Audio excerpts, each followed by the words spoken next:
So I'm back. I will start the lecture. Let me share the screen.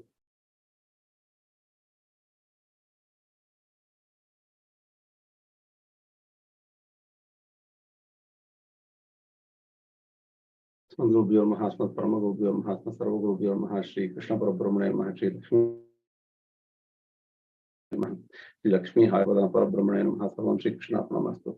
Sharing the screen.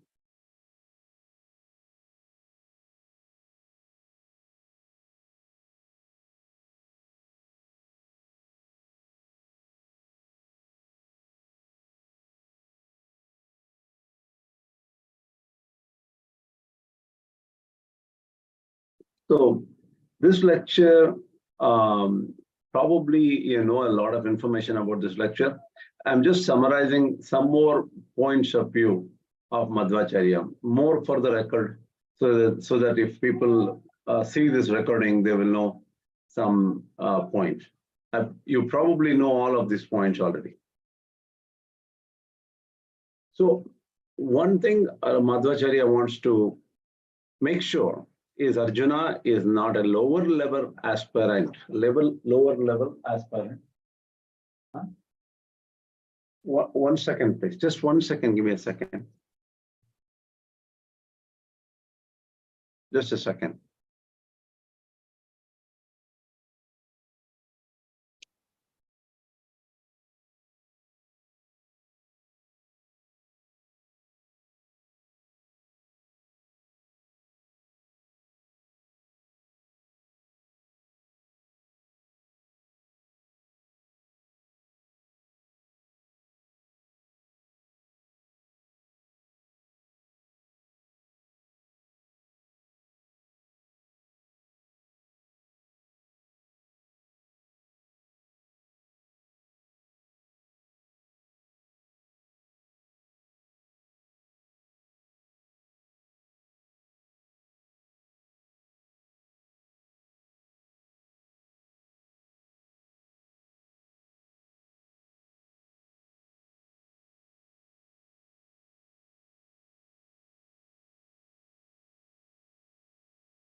Sorry for the delay.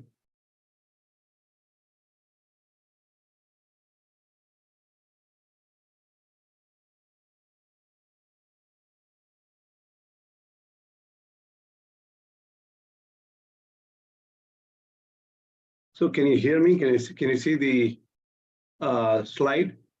Yes, we can. Okay. Just a second.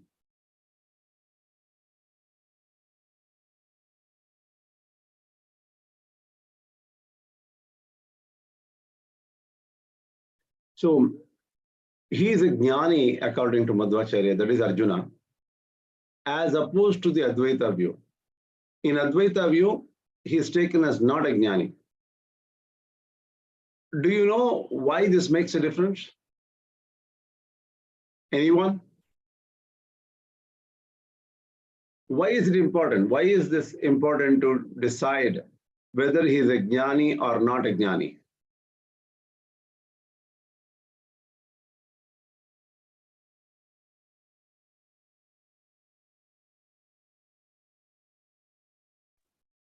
Today, everyone is very quiet. Guessworks, I don't think it's fair to guess. I didn't hear you. Please go ahead. I said only can make a guesswork, but it's not fair to do guessworks. Okay, what is your guess? Or he's according to Advaita view, everybody, I mean, there is no Jivatma as such. Jivatma does not exist at all. According to Advaita view, here he is a Jivatma, so he has a role. No. The question is whether he is a Gyani or not a Gyani. That's all is the question, right? He is a Jnani, but he's all confused state. Well, okay, but it is deeper than that, right? he is well, anybody else? Let's wait and see if other people answer it differently. Krishna, it's not that Arjuna didn't know Krishna is the Lord completely. He knew that he and the other Pandavas knew that Krishna is the Lord, and he has also surrendered to Krishna in the beginning itself. So it is actually the mark of a Gyani. Okay, but why is it important to decide whether he's a Gyani or not? What is the big deal, right? What is it? Why is it important? Taking a view that he's a Gyani or not a Gyani. Is it important to the three systems of thought? That is Advaita, Dvaita, Advaita. Why is it even concept of what? It is related to that, related to karma basically. Advaita holds a Gyani actually does not need to do karma, whereas it is the opposite in the other views. Gnana karma samuchaya is allowed. Exactly. So this is the main point. That is because in the Bhagavad Gita, Krishna asked Arjuna to fight. Tasmad yudhyasva bharata. Right? Go ahead and fight. Right? Even till the end, he says you should go ahead and fight. So if Arjuna is a Gyani, is it okay? Is it right for Krishna to ask him to go to fight? Because Gyani doesn't have to do any work. So there is no point talking to a Gyani and say, go do work. So Krishna being Brahman himself and telling Arjuna to go fight would be inappropriate according to Shankaracharya. So Shankaracharya insists that Arjuna is not a Gyani of a high order. It could be, even Vishwaroopa Darshana was shown to him. He was such a great meditator. He could meditate on Shiva and get Pashupatastra, Vara from him. All these things are accepted. But still, he is not a Gyani. This is the view of Shankaracharya. So, you will understand this. And if you go back and look at the Jnana Karma Samuchaya aspects of Shankara Bhashya. Okay. Now, we'll go back to the points here. So for Madhvacharya, Arjuna is not a lower level aspirant. He is a very high level aspirant. He is a Gyani. So that for Madhvacharya, if he is a Gyani, he still has to do work. So Gyani has different kinds of works, but he still has to do work. So that doesn't change the position on karma. Karma is required for everyone, according to Madhvacharya, except one category. Who is that category? According to Madhvacharya. Huh? Sannyasis. No. One other category, not sannyasi. So, according to Madhvacharya, only one category does not need to do any work. And even that category is recommended, that is advised to continue work. This is a really unique view of Madhvacharya. Which is that category? Mukta We covered this earlier, maybe. We covered this in the last class or this, last class or the previous class. It is the category of... Muktatmas? Correct. It is the category of Muktas. Muktas do not have to do any work at all because they're already in Moksha. But for Madhvacharya, even people in Moksha still have to continue to work, still could continue to work. So they can, what is the value of they continuing to do good work that can increase the bliss in Moksha Dasha for them? Okay. Next point is, universe is not unreal.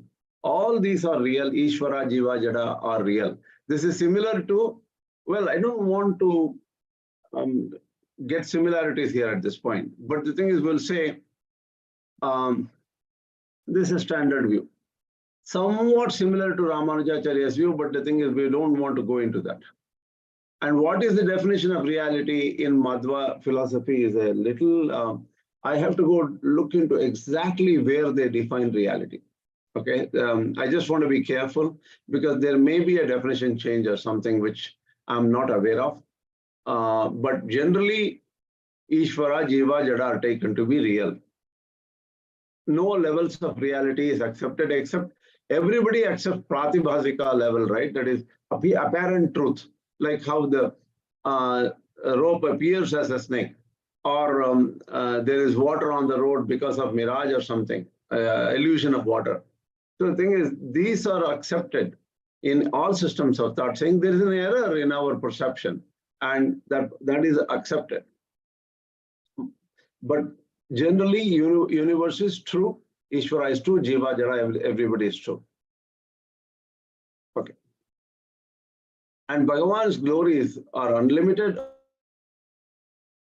qualities, Bhagavan's glories and unlimited auspicious qualities, and his very form are not imaginary. They are not maya, like how Shankaracharya says, Syat maya mayam rupam brahmanaha. He says, Shankaracharya says, why not? There could be a form of Brahman which is due to Maya or somewhat related to Maya. That is what Shankaracharya says. And for Shankaracharya, it is at the end, it is Nirguna. So we cannot not even talk about any gunas at the end for Brahman, the Nirguna Brahman, for Advaitin. For Madhvacharya, his form is absolutely real. Nothing is imaginary. In fact, Bimba Darshana means actually getting the sight of the divine form of Hari, Krishna, Vishnu, is very necessary for Madhvacharya, for a person to get moksha. Bimba Darshana is important in Madhva philosophy, in Madhvacharya's philosophy.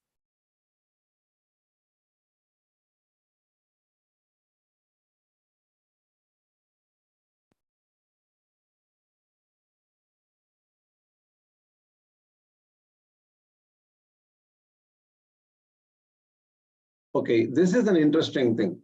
Where does the word Brahma Nirvana come in the Bhagavad Gita in the very beginning? Where? Second chapter, last sloka. What? Second chapter, last sloka. Correct, exactly. Brahma Nirvana is mentioned in the second chapter, last sloka.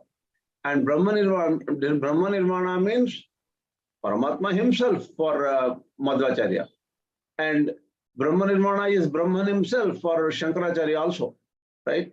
Here Brahma Nirvana means Hari or Vishnu or Krishna for Madhvacharya, but for Shankaracharya it is Brahman himself.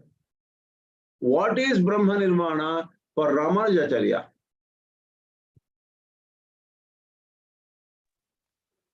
Attaining the true nature of oneself. Jivatma Sakshatkara, right? Brahma Nirvana is Jivatma Sakshatkara only for Ramanuja.org. This is a very important difference.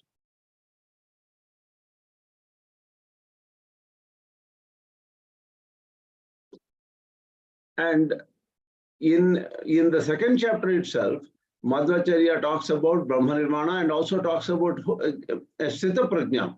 A Sthita Prajna could be an Approximate Gyani. Approximate Gyani means he has Paroksha means indirect. Approksha means direct. Direct Gyani means he directly sees truth. He directly sees spirit, directly sees Jivatma, directly sees Paramatma. So thing is, he is an Approximate Gyani. But he may not get moksha immediately. Prarabdha karma has to be experienced. So a Gyani of a high order still have to go through Prarabdha karma, maybe a few more lives or who knows. And before death, remembrance of Krishna is required for moksha. So in the final body, when the final body leaves, a person have to remember Krishna, and then only that person will get moksha.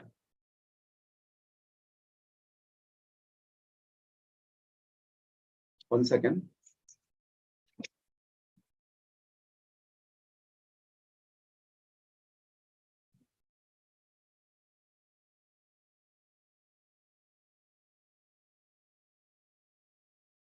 So whenever there are apparently opposing characteristics of Hari comes up, they can all be reconciled according to Madhvacharya. For example, Brahman has divine form, or Brahman is formless. These are apparently opposing characteristics, and they can be resolved. How? He says, look, even the Shastra says, Anauraniyan, Mahato Mahiyan, is smaller than the smallest and bigger than the biggest, being this same Brahman. That means many definitions can't explain Brahman properly. So Brahman at the same time is smaller than the smallest, and at the same time he is bigger than the biggest. So this is a very difficult situation here. So this will come to that later. So what we will come to why Madhvacharya says they can be resolved, reconciled. That is the apparently opposing characteristics. We'll come to that in the next point. In simple way, he has got Adbhuta Achintya Shakti. That is, Brahman has Adbhuta, divine, wondrous, Achintya, beyond mind powers. The Brahman has powers beyond any kind of rational understanding, beyond our mind, beyond our thoughts. And they are wondrous powers. Here, in the Madhva somewhere, I'm now only reading the summary of Madhva, some main points, right? In the 11th chapter, it says, Deva apyasya rupasya nityam darshana kankshinaha. In the end of the 11th chapter, even the Devatas are constantly awaiting, constantly looking forward to, constantly interested in seeing this divine Vishwaroopa form of Krishna. Naham vedaihi na tapasa nadanena na chaijyaya shakya evam vidho drashtum drishtavanasi mam yatha. In fact, Krishna says, not using the Vedas or tapas or some kind of meditation, or giving charity, or some kind of yajna. Ijya is yajna. All this will not help you to see this divine Vishwaroopa form of mine as you are seeing me today. Now you are seeing my divine form, Vishwaroopa form. And this is not possible in any of this, using any of these methods, knowing the Vedas, or doing lots of tapas, and or giving charity, or doing yajna. After such a statement has been made, how can Arjuna be a lower level aspirant? Rarely somebody could see the Vishwaroopa. So such a person has to be a higher level aspirant or a Gyani, according to Madhvacharya.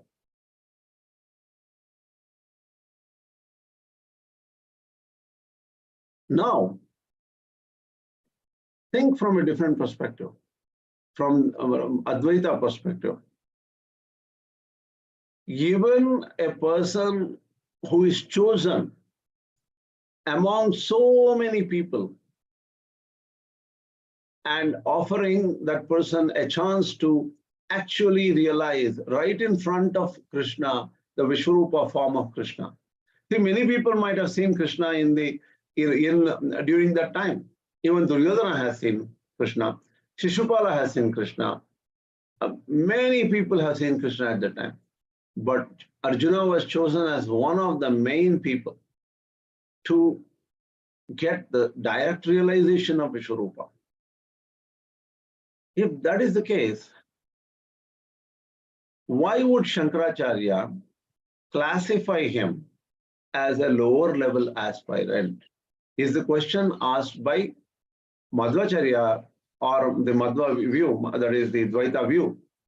But I am asking the same question for you. In what way Shankaracharya has decided to classify Arjuna as a lower level aspirant? What is the definition of a lower level aspirant there in Advaita philosophy?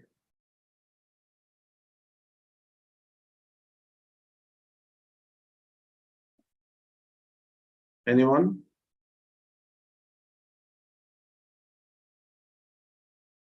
Well, I'll answer this. Is a little bit involved, I think. What it is Gyani should be this aikatmya or the one Atma vision the Gyani should have. Gyani should have. That's one thing. Second thing is, I think my question was not framed properly. Let me reframe the question. The question is, suppose somebody gets Vishwaroopa Seva, or directly the person realizes Vishwaroopa Seva. It could be Arjuna, it could be anybody else. Suppose they get it. Even then, in Advaita, that person has not reached the highest realization. Why is that?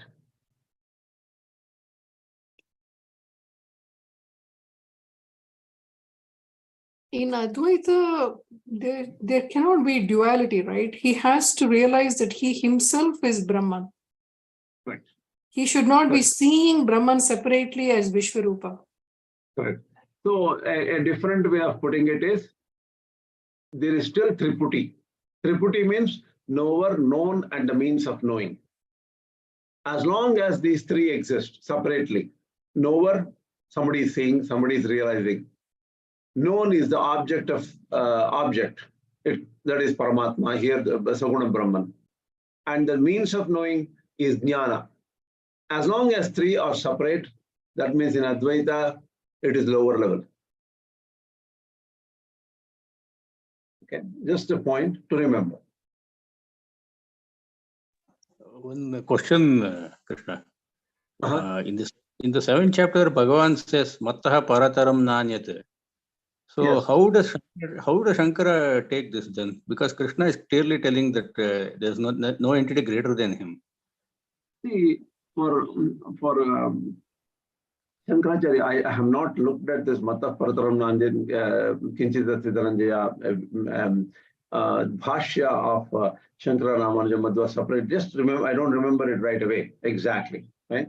But what I believe is, think about Mattah Parataram Nandyan Kinchita Siddharanjaya is a statement, right? Shankaracharya takes that word Mattaha as whether it might refer to Saguna Brahman, or it may refer to Nirguna Brahman. So for Shankaracharya, that he has got the tolerance when he analyzes, saying that now it refers to Nirguna Brahman, now it refers to Saguna Brahman, like that. He has got the freedom to choose which Brahman is being addressed there.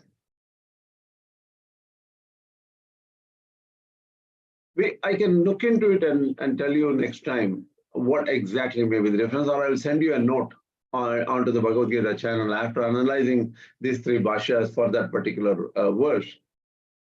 Yeah, it is a fair question. Yeah, why not? Mattaha means there it is Saguna Brahman only, right? You can say that. But Mattaha means it could be Nirguna Brahman. I'm sure Shankaracharya takes it as Nirguna Brahman and says that there is nothing greater than that. And if that is the only thing existing, why is this Mattah Parataram Nanyat Kinchita Siddharanjaya? Definitely that information is given at a relatively Vyavaharika level.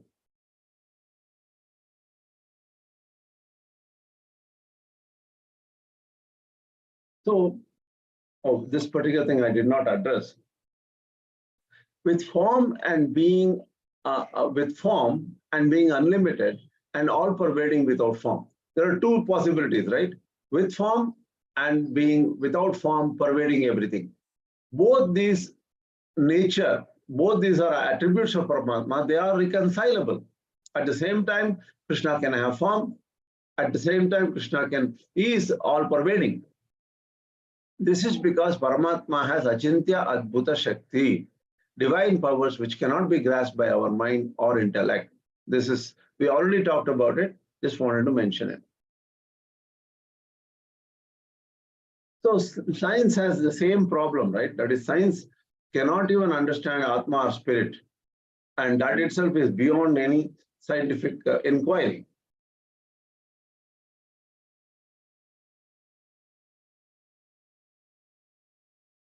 So the only path to moksha in Madhva Sampradaya is loving meditation on Hari. And that will lead to moksha. Here in the 12th chapter, there is a first question Arjuna asks. He says, Echapyaktar aksharam avyaktam tesham ke yoga vittamaha. Evam satata yuktaye bhaktaha tvam paryupasate. Echapyaksharam avyaktam tesham ke yoga vittamaha. So, like after the Vishwaroopa Adhyaya, Arjuna asked this question, like this, who meditate on your divine form, or those who meditate on your imperishable form, who is better? So here, Acharyas have different opinion. For Shankaracharya, it is the meditation on the form and meditation without form. Meditation on Brahman with form and meditation on Brahman without form. This is the question there. Just 1 second.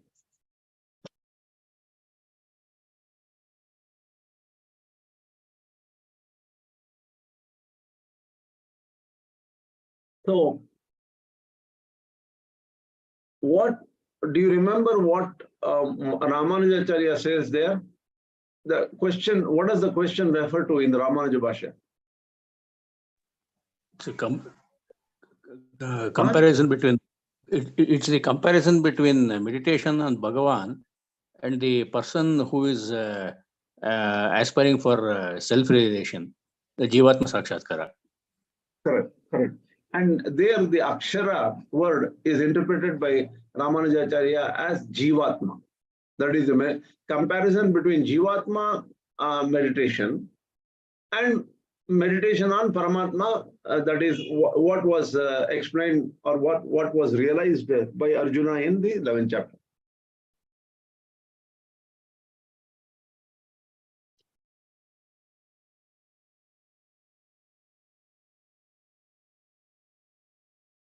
But here, Madhvacharya says, this is a question regarding comparison between the meditation on Hari and Lakshmi.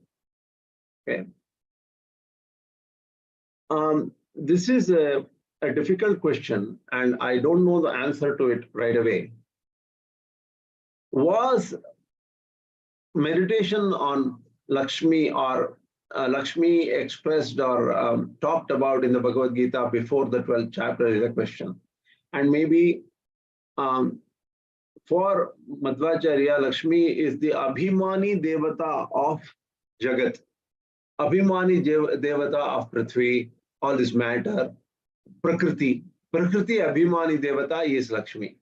So meditation on Prakriti, was it said before the 12th chapter is a question, open question, I'm not sure. Maybe in the 8th chapter or somewhere, Adhyatma, Adhibhuta, Adhideva, somewhere the meditation on Lakshmi might have mentioned. If it is not mentioned, why would Arjuna raise that question, right? For Ramanujacharya, the Jivatma meditation was mentioned. The first 6th chapter is dedicated to the Jivatma Sakshatkara or meditation on Jivatma. So that question becomes natural that, well, after chapter 7, Krishna talks about Paramatma, Krishna's about himself, about his greatness in the 10th chapter, about his direct, he being the Vishwaroopa in the 11th chapter. So obviously there is a very clear marked difference that yes, there initially Jivatma was talked about, then Paramatma was talked about. What is the comparison between these two? Tesham ke yoga vittamaha. That means who is better meditator? who is better? Obviously, you may ask, obviously meditation on Hari is better. Why is this question? Because Jivatma meditation is lower, Hari's meditation is higher. This question should not even occur. But Ramanuja.org says, no. This is, comparison could be explained in the sense of who will get the fruit faster, who will get to the goal faster, whether it is Jivatma Upasaka or Paramatma Upasaka. So in that sense, this question is legitimate. That's what Ramanuja.org says. But Madhvacharya says the question itself is different. It is Avyakta. Upasana and Avyakta is Avyakta. There is a Avyakta word can be used as unmanifest. It is unmanifest Prakriti for Madhvacharya. Avyakta can also be used to refer to Jivatma.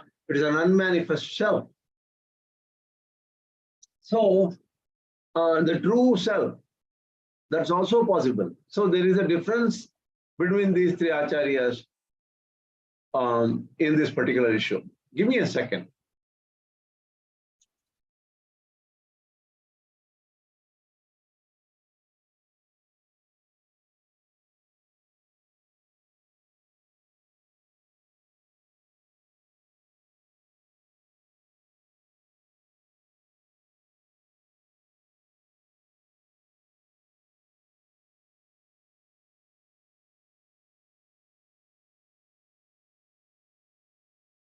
To really understand why these acharyas have picked up different meaning out of the same verse, it takes a lot of thinking. So someday we may be able to understand the ideology behind why Madhvacharya chooses Lakshmi here. Okay? In the 11th chapter, it was determined that Krishna is Vishnu and Parabrahma, right? That is 11th chapter is very clear about the supremacy of Krishna and Vishnu, right? Obviously. And Madhvacharya Bhashya asks the question, why do some people even think that there can be a choice between meditation on Krishna and some different formless second Brahman? Why does the question says formless second Brahman? The question is, there is no Brahman other than Krishna. The second Brahman is not even mentioned or thinkable in the Bhagavad Gita. Why is there even a second Brahman brought about? So they are questioning the Advaita view. And for them to strengthen their attack, what they say is, that is Madhvacharya's view. Look at the Vedic hymns. Even the most famous Purusha Sukta, which is there in all the four Vedas. Sahasra Shirsha Purushaha, Sahasraksha Sahasrapat. At the later on it says, Tamevam Vidvan Amrita Iha Bhavati. He says, the Purusha Sukta even start with, Sahasra Shirsha Purusha. He has 1,000 heads. Just to show that he's all powerful, he's everywhere, he can do anything anywhere. Amevam Vidvan Amrita Iha Bhavati. Knowing that person right here, Amrita Iha Bhavati, he will become immortal. This is a very powerful Shruti.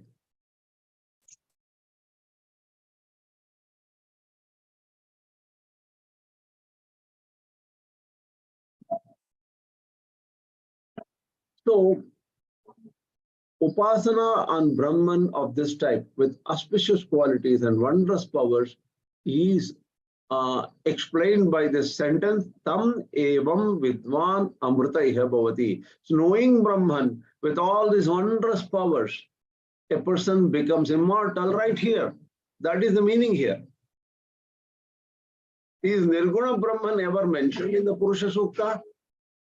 So the Purusha Sukta doesn't even mention Nirguna Brahman. What are we talking about here?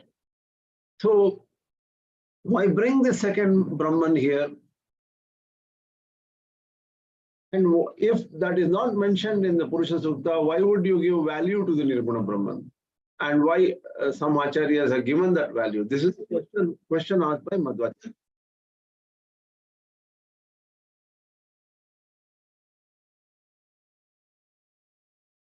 Another point Madhvacharya says is the karmas are to be done by everybody.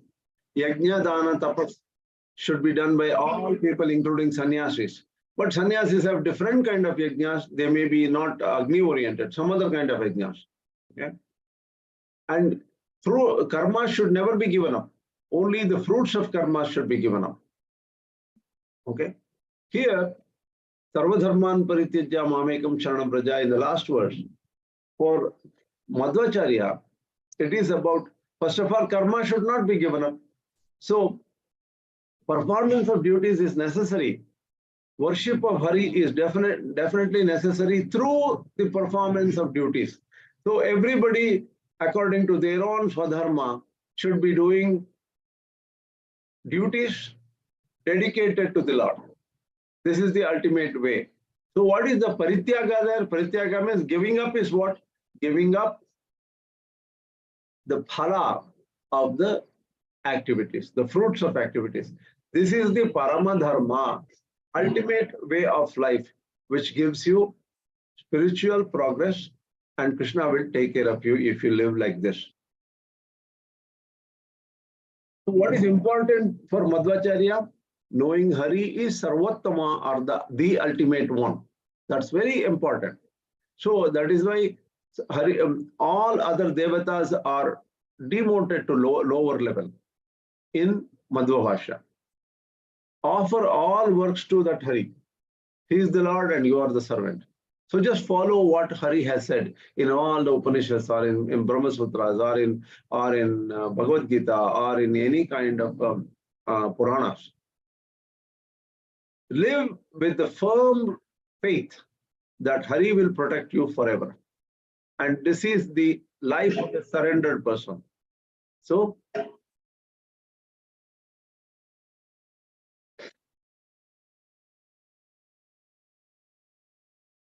life of a surrendered person is actually in the path. It is not a one-time surrender. It is a life of surrender, according to Madhvacharya. I don't know why there's a lot of dust here, because somebody is working on the road and the dust is causing problems here. Okay. Some sticky points I have not explained properly. I need to explain this carefully later. Please give me some time for that. Okay.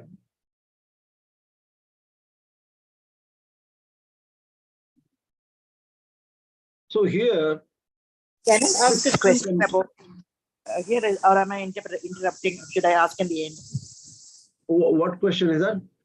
Is that you talked about meditating on Krishna or a formless Brahman. So that means the Krishna we meditate on has a form, right? Yes. We meditate on Krishna with a form, and the other one is without form. So Krishna himself is in various forms. So does it mean that we can choose the form that we meditate on? And the second part is, when we meditate on pranava or the sound of Om, what does that come under? What category does that come under? See, for various types of goals, different types of meditations are given, right? That means pranava or meditation is there. Omityeka Aksharam Brahma Vyaharan Ma Manusparan Yaprayati Tejan Tejan Deham Sayati Paramam Gatim. This is explained in the Bhagavad Gita itself, right? So there, depending on how and what you keep in your mind, you will get different results. So that is allowed. Different forms, you may be even mentioning different forms as different devatas, right? Even Krishna says, yo yo yam yam tarum bhaktaha shraddhaya architum ichchati sataya, what do you call, sataya shraddhaya yuktaha tameva vidatamyam. That means people who meditate on other devatas, because I am inside the devatas, I will give whatever fruit they ask for. So, that is a bigger question, right? Each acharya takes it slightly differently. It is a very large question. That means answer to it is, we have to spend a lot of time to come to the essence of it. The essence is very simple according to all acharyas. Krishna or Paramatma is antaryami to all devatas, right? And if any devata is meditated as Brahman himself, he is the ultimate. That devata can give you directly, right? Because there it is not about devata. He is not. Suppose Indra is meditated as Brahman, that would work, because in the Indra Pranadikarana, Indra himself says, meditate my antaryami. So if anybody does meditation on only the antaryami, which is Hari Vishnu, then there is no problem. They can choose the form too. In Indra Pranadikarana, Indra is chosen as the form and antaryami is Narayana. So this is a complicated question, because why would you choose a different form and meditate on Krishna, right? This is a no, even Krishna we can form is a Balakrishna, or Krishna playing the flute, or Krishna Gopala Krishna. In Krishna himself we have various forms. Which do we choose? That was my question. That is totally up to you, as whatever makes you. It is a chosen form. That's all. Whatever you want to choose, you can use. Thank you. Yeah, totally up to the devotees, right? Some devotees only choose Krishna in some particular form. That's totally up to the devotee. One question I have not answered. I didn't have time to talk to a Madhvacharya expert, right? So we talked about Jaya Vijaya, and in Vaikuntha what happened? They insulted the Kumaras who visited Vaikuntha. First question is, Jaya Vijayas were fundamentally Swarupa. The Swarupa itself is divine, right? And Swarupa itself they are at a higher category. Then why would they insult Jaya Vijaya? I'm sorry, didn't insult Kumaras, right? The Sanat Kumaras. So that is not according to their Swarupa. If that is true, they stooped down and made a mistake of insulting great personages like Sanat Kumaras and got cursed for it. So what about the reverse? What about who are fundamentally Tamo Yogyas or Naraka Yogyas by nature? Can't they, due to some punya, do some good work, punya, and attain spiritual perfection? This is the question. So they can avoid Naraka or spiritual destruction. They can go higher and higher and higher if they choose the right things for some reason. Is this possibility is a question which I have to ask Madhvacharya experts, Madhva Dvaita experts. I will answer this after I get this answer. I have not had a chance to talk to the great experts of Madhvacharya yet. So with this, I have a little bit of problem today. I'm not well. I suddenly have some kind of a lot of dust in this near my home. If we don't have any questions, why don't we take up any questions next time? But next time, I'll try my best to get to Satya Siddhi and get some main ideas of Satya Siddhi we will try to discuss from the next class onwards. Okay. We'll stop here for now. Okay.